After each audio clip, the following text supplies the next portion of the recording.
Welcome back to the channel, everybody. Wanted to give you just a brief update of what's been going on with me here recently. As you can see, I am now in an empty room here, my soon-to-be full card room slash office. We finished painting all the walls and the ceiling this weekend, which took a little bit more time because we had to do a little bit more work on the walls, and we still have to do the trim, so I was working on that this afternoon, just kind of getting it ready to be painted. I had to do a lot of scraping on there. We don't live in a super old house, but an old enough house where this room has been painted several times over, and I think it's the original trim here that's just been painted on over and over and over again. So there's a lot of layers on there and a lot of glops of paint that were never really evened out correctly.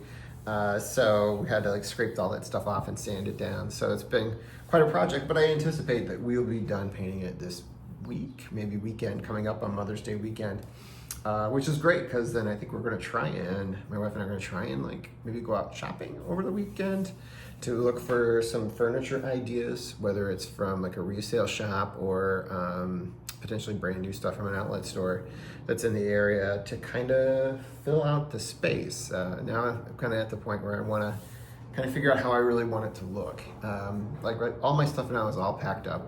I don't have easy access to my cards, so I also want to kind of point out there it's going to be hard for me to kind of put out the normal content that I put out right now. It's going to probably have to wait till the end of the month until we get some of this stuff done, because all my stuff is kind of squirreled away here, and it's to be protected, obviously, but not to be brought out at this point until we're kind of done with everything. But get back to my point, hopefully we'll kind of get some furniture specifically to kind of increase the storage for the binders. As I mentioned before, the way it was set up in here before, the bookshelves I had just would collect a lot of dust for whatever reason. So I'd always have to dust off the binders when I'd be looking at cards, and it was just kind of dirty. Not really me, I don't really like my stuff to kind of have that feeling to it. I like to have everything neat, tidy, and organized. It's probably why I'm a set collector to begin with, or a player collector, because I like to have everything kind of make sense to me, and everything kind of be concise and in order, and look a certain way. So back to what we're working on right now. That's it, is kind of looking for that stuff and kind of making a final determination where I want certain card displays, wall displays, and what's the height of furniture that could fit in there reasonably and not block the displays. I have this vision that I'd be able to get 2 50-card displays on the wall you see right behind me, and then flanking them on the side walls, probably having some maybe 35-card displays, and maybe the TV on this wall that you don't see here. The one that's over here is actually where the big display is that we put in, the built-in. And how I'm kind of envisioning at this point is, this is not a critique of anybody else's displays whatsoever. I think that's the nice part about card rooms, that kind of speaks to who you are when you take the time to put it together and the things that you really like and enjoy. And for me, I've really liked being able to put together sets. I've really liked to put together certain player runs with certain cards, meaning the Pujols cards that I have, but specifically the Jeter Golds and things like that. And the sets I put together over the years, I would like the way to be able to kind of showcase some of that stuff. So I have some ideas using those 50-card displays to potentially eventually be a home for the Diamond Star set at some point, for periodically, but I'll probably rotate things in out, because I really also don't want that sitting out forever, just because even with the UV protection we're going to be putting in here in the cases, I just don't want it exposed to much light for very long. So I see it as the display of the month is featuring this or something like that. But I have some ideas for maybe my first one. And it was a project that took about 5-7 years to be able to put together in its entirety. Although I'd still need to, I would like to have them graded. I don't need to get them graded to be able to put in there, but that's the kind of the idea of what I'm thinking. I don't want to give it all away of some ideas I have coming up there, but I was thinking of having that big project in the 2 displays there, flanked maybe by some player stuff that I've done, and then the built-in that we had put in over here that I've shown before, kind of just showcasing a lot of the cool vintage stuff that I've been able to get, from autographs to cards, obviously, and pictures and things, and find a way to be able to do that with the shelves that I have available in there, especially ones that you can see and are protected by glass. So I don't know, I have a lot of fun ideas that I want to be able to put this together, which kind of brings me to my point. I don't think my card room will be ready as soon as I thought. So it might be ready to have things put in it. But for me, it might not be ready because I want to spend a little bit more time kind of really putting them all together in the ways that I really want to look, for them to look, before I would say, okay, it's ready to be shared. But I might show you some stuff along the way as I'm kind of putting together as I've done with this so far. But it was an exciting development as we got this done over the weekend here. And another thing happened to me recently that's hobby related. I've was approached to help this young man that helps us out with like watching our cats and stuff like that when we're out of town. He inherited some cards, some football cards specifically. There's some baseball in there, but there's a lot of football cards. And he sells things on eBay, but he doesn't sell baseball or football or hockey or things like that, cards and collectibles on there. So he wanted some help, and he knew that I did this. So at first he brought me over some cards, just kind of get some opinions on like, how would it be the best way for me to kind of move this stuff. And it was like a series of like 12 cards or something like that, maybe 20 cards in its entirety. And there was some pretty cool stuff. And it was stuff mostly from the late 70s, 80s into like 1990. And so he brought over more, he gave more to us. And at this point I was like, okay, I think I am very eager to do this project on my own. And I asked him like, hey, would you consider an offer for all this stuff? And he said yes. I'm like, okay, well, I need a few days, probably be able to price all this out. But I did pull out a sampling of a few cards, just kind of show you what I was kind of talking about. That's in here, because I may not have been tempted otherwise, but it was some really cool stuff that I would potentially like to, some things I'd like to keep, but most of it will be moved. And just kind of starting it off, it was, at this point I don't know what the number is, but there is probably 24 of these in there, all ungraded.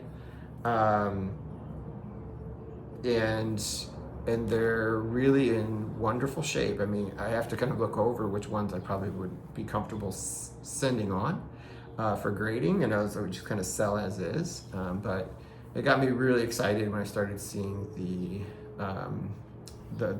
the extent of what was in the more cards they brought over and the extent of it. There's a couple of Joe Montana cards and rookies in there. So, I mean, again, nothing super rare, but super coveted. This little case is just full of Troy Aikman score rookie cards. So there's also Deion Sanders too. I didn't pull that out. There was several Dan Marino rookie cards and a ton of John Elway rookie cards that were available. And then my favorite card from my childhood, there was probably close to 24 of these too. So it's an opportunity, if I'm able to acquire it, to upgrade my rice in my collection, and potentially, hopefully, obviously make the money back, but then some, that might be able to fund projects that I'm working on, specifically maybe helping me further advance completing the Diamond Star set in the near future. I have a few months, kind of figure this out before the National, and I would ideally love to be able to be above water by the time that would kind of hit, having things back from grading and everything. And hopefully find some buyers off of eBay as much as I can, so I don't have to pay a lot of the seller fees and stuff like that to go with it. But some of the bigger ones might just have to go there to kind of get the bigger audience, and but that's all going to be contingent on the grades that come back. So it's a really exciting opportunity. They're not mine yet. That's why I'm not showing you the entirety of what's there. I just wanted to give you a little sampling of what I'm kind of up to. And should we make a deal in here, they're already in my house. Should we make a deal and he's happy with it, and I think he understands what I want to do, and I'd have to put some money into it to move it beyond just acquiring it. I'll show you everything. I'll get the exact numbers of how many cards of certain rookies I have, and which ones I'm sending off for grading, which ones are available for purchase now. And I'd love to be able to kind of share these things with the community as much as possible. And we do have the National coming up if you want me to hold certain ones aside, I could definitely like be in negotiation for some of those things, and we could make a deal on site at the National and stuff like that, which is perfectly fine with me. But that's what I've been up to. It's some exciting stuff kind of going on in the hobby, exciting stuff just with my personal hobby too. Training for another half marathon coming up in a couple weeks too, which should be fun. Just a lot of cool stuff happening right now, and yeah, happy to share it with all of you. So short video for tonight, and we will be in touch soon. Hope to be able to maybe, I don't know what's gonna happen next weekend, but maybe I can dig some stuff out to at least get the Diamond Stars out for this month or something like that. My 67 set is packed away, so doing a high number card for that set may have to wait another month, along with the other sets that I like to be able to share on a monthly basis, but we'll figure it out. I do have some things still coming in the mail. It's a very small number of things, but as those come in, I'm happy to kind of take another video to kind of share those with you. I have a really cool another Sapphire coming of Pujols, but it's a dual player image. Right now it's just with him with one other MVP player. And it's a low print run on it, so it'll be fun to share that one. All right, so that is my video for this evening. Yeah, I'd say, wish me luck in trying to make a deal, an acquisition. Here, I've never done anything this large before, and with the intent of actually then acquiring it and selling it. So this is a little bit of a new venture for me. So I have to and I'm very cautious by nature, so I want to take my time with this and kind of really figure out a fair offer for him, and one I feel like I can realistically get out from underwater on fairly quickly. And yeah, hopefully maybe have some money squirreled away or available to get by the week of the National itself, which I'll be at every day. So don't worry that I'm only going to be there on Saturday. Will you be there? I can pop in on Saturday, even if I'm done buying my stuff, but that's the day that you're there and you have a card set aside that we've previously arranged a deal on. Okay, I'll stop by. So, all right, have a great start to your week, and I'll see you soon.